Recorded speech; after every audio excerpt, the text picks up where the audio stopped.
Railways, or more specifically, a freight train known as the Beast. If Rodolfo and Rosa are to make it to the US, this is the next stage in their journey. You can't travel inside, you can only clamber on top. Rough riding, exposed to the elements and the gangs who threaten and menace along the way. A huddled mass swaying toward America. Well, Waleed, you know more about the area than I do. ISIS, who are they really? ISIS came as a result of the conflict in Syria, in which the U.S. began to aid the Free Syrian Army. Of course, you had the Nusra began to fight with Free Syrian Army. And as a result, later on came the ISIS, which came from out of Abu Mus'ab al-Zarqawi, a terrorist, Jordanian terrorist. Wait, slow down, Waleed. Are you saying that by the United States supporting the rebels, so-called, in Syria, they grew out of that? Absolutely. Absolutely. So these are the Frankenstein. This is a Frankenstein creation of John McCain and Barack Obama, in other words.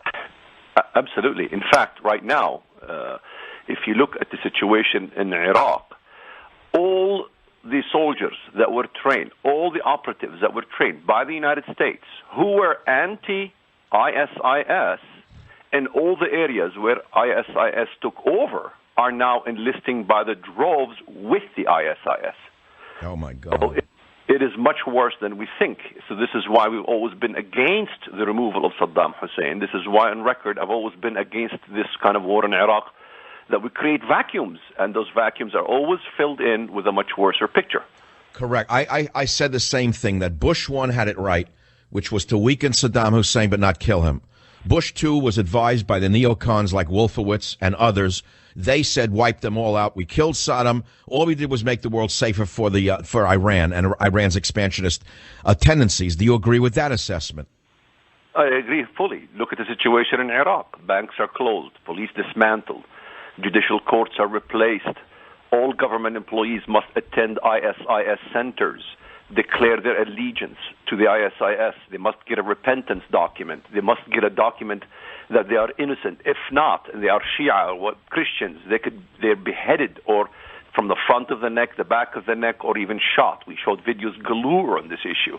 All Christians now are prohibited from working in the government or buying and selling unless they give allegiance to the caliphate. All doors are knocked on to report how many unmarried girls exist in order to marry them to the ISIS soldiers. In Mosul, they have issued what they term the city covenant, in which all tombs, like the biblical tomb of Jonah, is to be destroyed, and it was destroyed, and no one did anything. So this plague upon the world, is it a new plague, or is it a resurgent virus that has mutated into this more virulent form? It's not new at all. On Monday, a link to Der Spiegel, a magazine in Germany. It was an article about ISIS. The German magazine was given access to secret papers seized in Syria after the strategic head of ISIS was killed in 2014. The magazine said the documents reveal a sophisticated plan to build an Islamic caliphate that operates like a secret service intelligence agency, with surveillance and security departments, prisons and interrogation divisions, weapons and technology experts, and its own Sharia court system.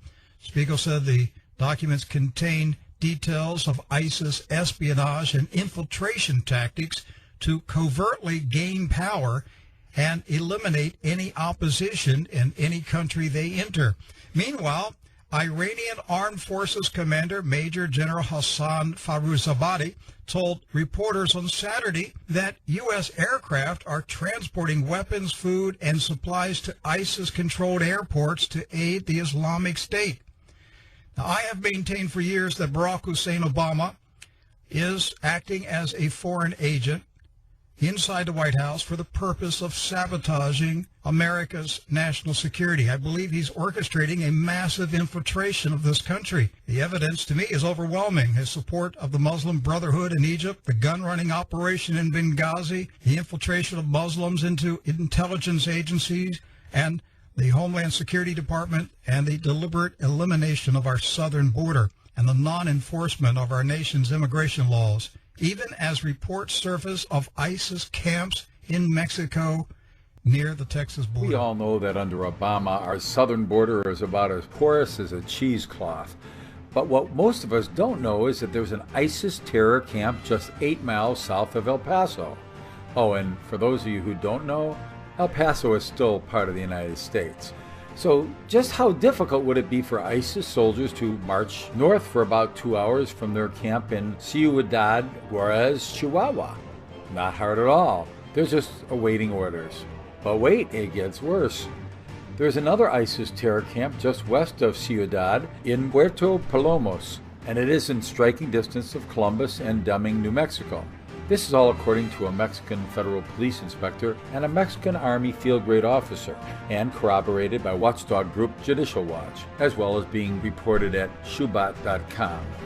Mexican federal law enforcement officials, in conjunction with the Mexican Army, found Muslim prayer rugs and documents in Arabic pointing to plans to advance on U.S. military installations 1st Armored Division in Fort Bliss. Apparently, the potential imminent invasion of the United States is being aided by a 1-2 punch of Mexican drug cartels and a U.S. president signaling that he's willing to look the other way. Also in the ISIS line of sight is White Sands Missile Range. And considering there are so many U.S. military installations under Obama, like Fort Hood, that forbid U.S. military soldiers from even carrying weapons, invasion could be a veritable... Just this week, Michelle Bachmann actually predicted that I would bring about the biblical end of days. Why does this administration embrace the Muslim Brotherhood? The Muslim Brotherhood creed is to destroy the United States from within by our own miserable hands. It's called the silent jihad. It's to replace our Constitution with the draconian Islamic Sharia law. And your listeners need to understand there's no difference between the Muslim Brotherhood, Al-Qaeda, and ISIS. It's only the methods they use. Their objectives are all the same. Admiral, I have maintained for years that Barack Obama is a jihadist. He is waging jihad from within inside the government. He is deliberately doing things. This man that was a very, very big man. I was sharing earlier in the tour that he was tall like a professional basketball player, but he was very big like a professional football player. He was an extremely large man, and he had a big hood, like a satin hood, over his head. My wife was in front of me, and they began to tell her she could renounce her faith and live. And now I realized what was happening, because this man was standing there with a huge sword.